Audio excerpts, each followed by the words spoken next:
Chapter 41. The need of moderation and the desire to be freed of those evils patiently borne, and the manner in which our desires are to be regulated. In the throes of affliction of any sort, exercise patience, being oblivious of suggestions of self-love, and ignoring the tempter, who stirs up urgent desires of freedom from affliction. For from such impatience two great evils will arise. First, although you may not be entirely deprived of the habit of patience, there will remain an unfortunate disposition to impatience. The second evil is that your impatience itself will be imperfect, and your recompense only proportionate to the time spent in its cultivation. Whereas had you sought no relaxation, manifesting an entire resignation to the divine will, God would have rewarded for years your willingness to suffer, if the trouble itself were only of 15 minutes' duration. Make it a general rule, therefore, to desire nothing but in conformity to the will of God, to form all your wishes in harmony with His. Thus directed to their true end, your desires will always be just and holy, and you yourself will remain unperturbed in the joy of perfect tranquillity.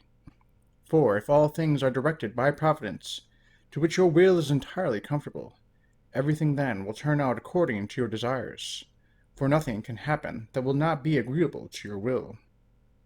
What is here proposed does not regard the sins of ourselves or others, because sin itself is held in the utmost detestation by the Almighty.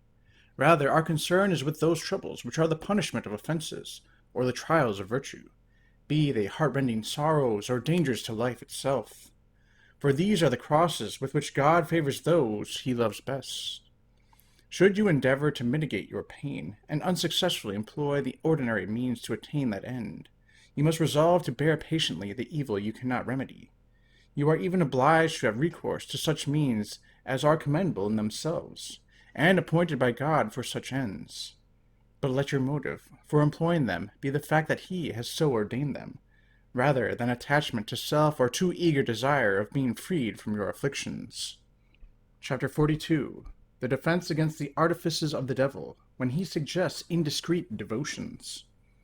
When the devil, that subtle serpent, perceives us courageously advancing towards heaven, and sees all our desires tending to God alone, fortified against ordinary satanic delusions, he transforms himself into an angel of light.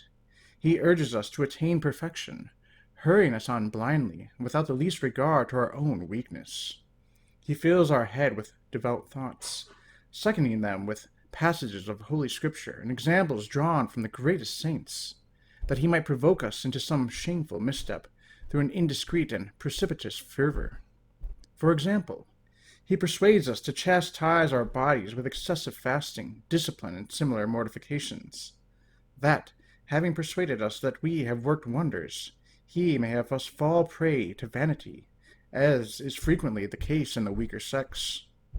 Or he hopes that we, dispirited with such penitential works as exceed our strength, may be incapable of performing any exercises of devotion. Or perhaps he hopes that we, unable any longer to undergo such severities, and tiring of the practice of virtue, may return with greater fondness than ever to the vanities of the world.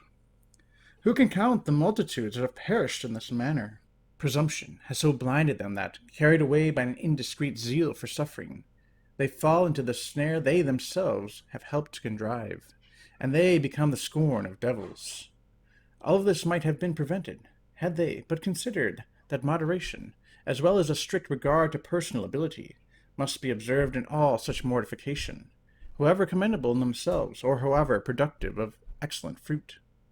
For everyone is not capable of practicing the austerities of the saints, yet everyone may imitate them in many things. They may, from ardent and efficacious desires of sharing in all the glorious crowns won by the faithful soldiers of Jesus Christ in their combats, they may imitate the saints in self-content and disdain for the world, and their silence and retirement, and their humility and charity to all men, and their patient endurance of the greatest injuries, and rendering good for the evil of their worst enemies, and in their care to avoid the smallest faults. All of these are infinitely more meritorious in the sight of God than all the corporal severities we could possibly exercise. It must be similarly observed that at first it is advisable to use moderation in external penances, for it is better that we have room to increase them if necessary, rather than endanger our capacity for performing any by imprudent zeal. I mention this because I am willing to believe that you do not succumb to the gross error of making an idol of your health. This type is ever in dread of the least irregularity, and its entire study and conversation is devoted to the means of avoiding sickness.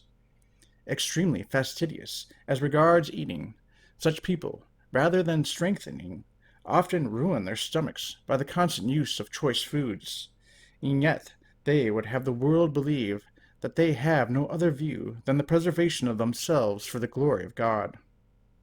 Thus do they cloak their sensuality, while their actual design is the union of two irreconcilable enemies, the flesh and the spirit. Such an attitude inevitably results in ruin of both health and devotion, both of which suffer in this delusion. Consequently, those who make the greatest and surest advances in devotion are those who live in a plain, unpretentious manner. In all things, however, discretion must be used, and due regard had for all the exigencies of different constitutions, which are not all similarly fitted for the same exercises. This is to be understood, not only of exterior mortifications, but even of mental disciplines, as has been discussed previously in treating of the method of gradual acquisition of the loftiest virtues.